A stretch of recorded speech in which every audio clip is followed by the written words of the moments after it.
In the summers, I work about 25 hours a week, and my business still grew 40% last year. And before you think that I'm just lazy or that I have some massive team handling everything, I don't. What I do have are systems that took me years to figure out. And today, I'm going to share exactly how I built a business that doesn't need me to work 80 hours a week to survive. Because here's what I've learned after 20 years in business.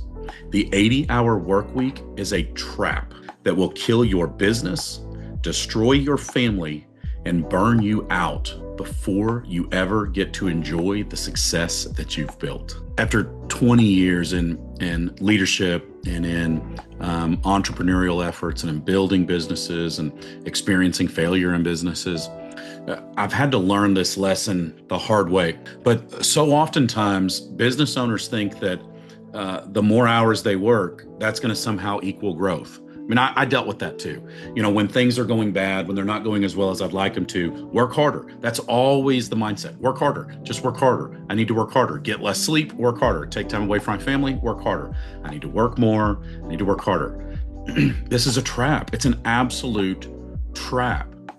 And it's just not real. Working more hours does not mean growth. Working more hours does not mean your business is going to get better. In fact, generally, just the opposite. And I see this happen over and over and over again. So here's my reality. My wife is a teacher. I have 4 kids, 3 of them still in school. And so in the summers, I work about 25 hours a week. I love to spend time at our lake house. I like to spend time with my family. I like to spend time with the kids. And I love being outdoors.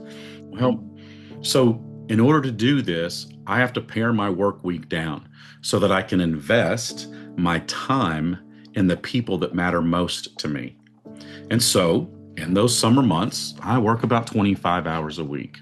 In the normal months, I work 30 to 40, like most normal people, but you will never find me working an 80-hour work week anymore. Now, I used to be in the same trap that everybody else was, overworking myself and destroying my family and destroying the people around me and frankly, destroying my own personal health.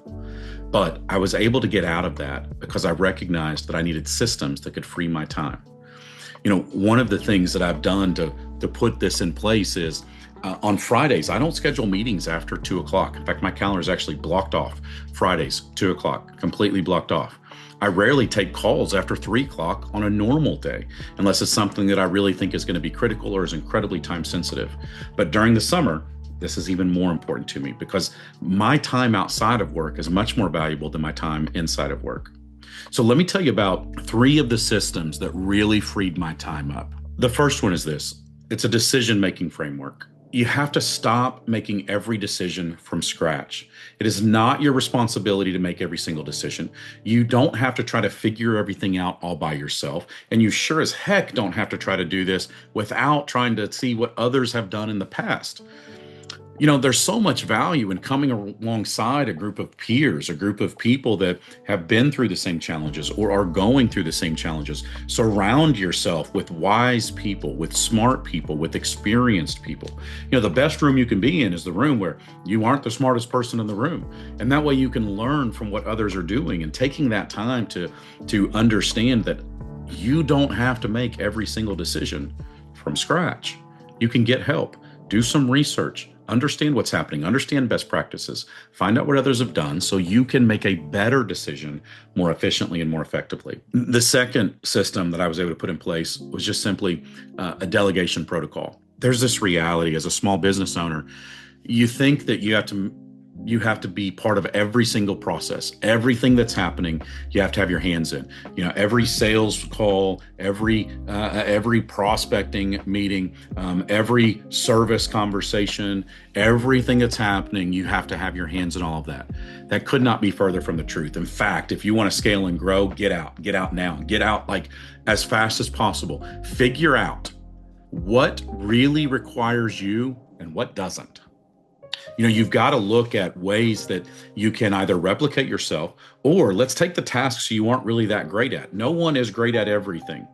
So find the things that you are not great at and have someone else do them for you. Outsource, insource, but use your own employees to do the things that you should not be doing.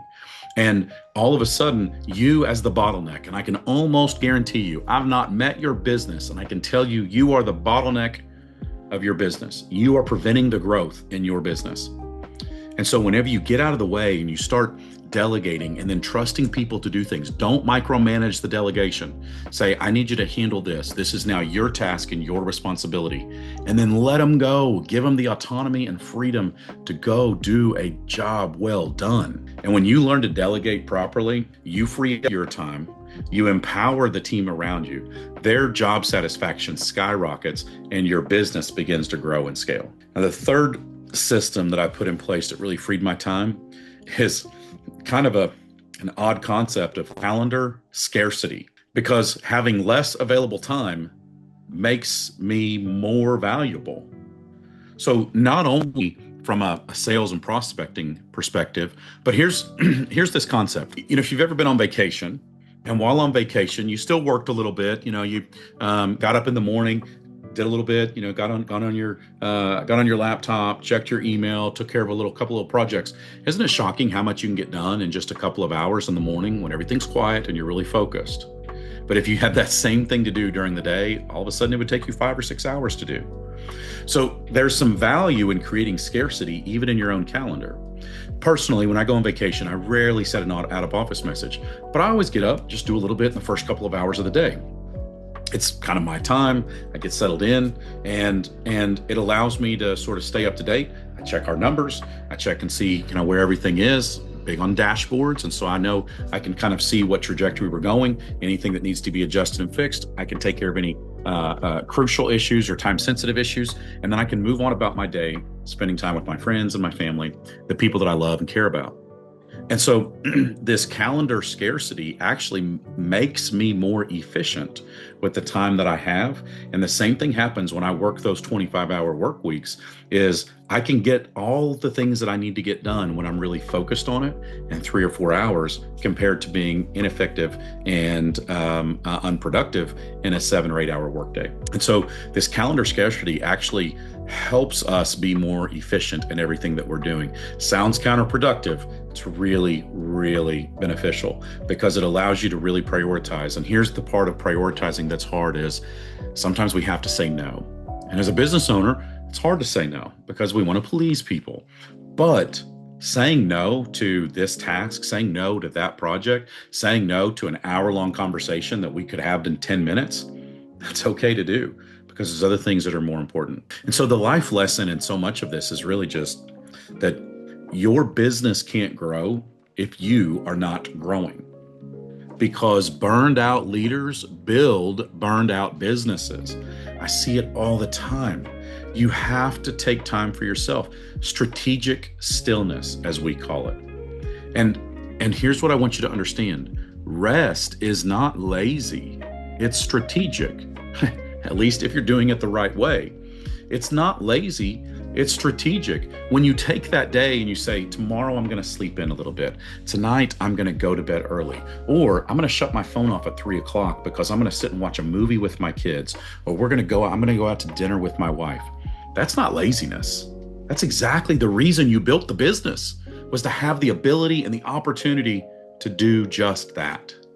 It's strategic, it's intentional, and it drives you even more to be able to accomplish the success that you're trying to achieve whenever you experience the rewards of the success that you've already built up to this point. Less hours forces us to optimize our time and ultimately make more money. When I know I'm only going to have 25 hours in a work week, and I'm hyper-focused. Now, I don't know about you, personally, my ADD really takes over in a 40-hour work week, because I can do a lot of unproductive things that seem like I'm busy, but I'm not really getting anything done. Ever been there?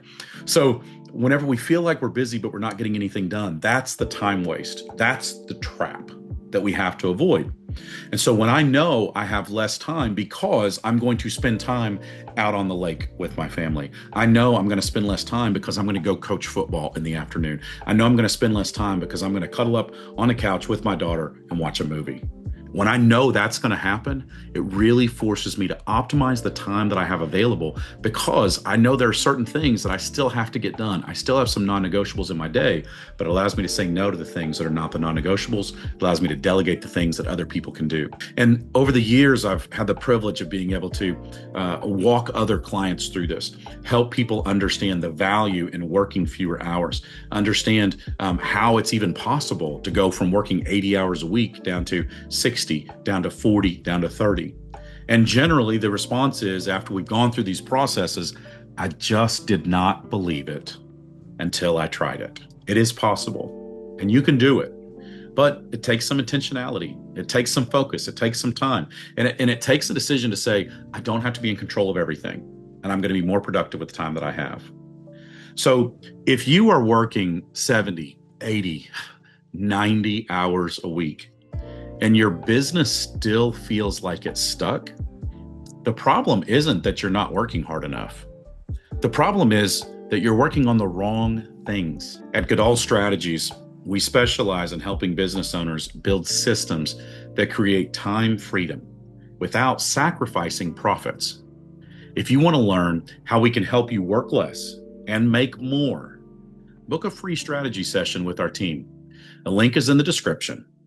And let's build you a business that serves your life and not one that consumes it.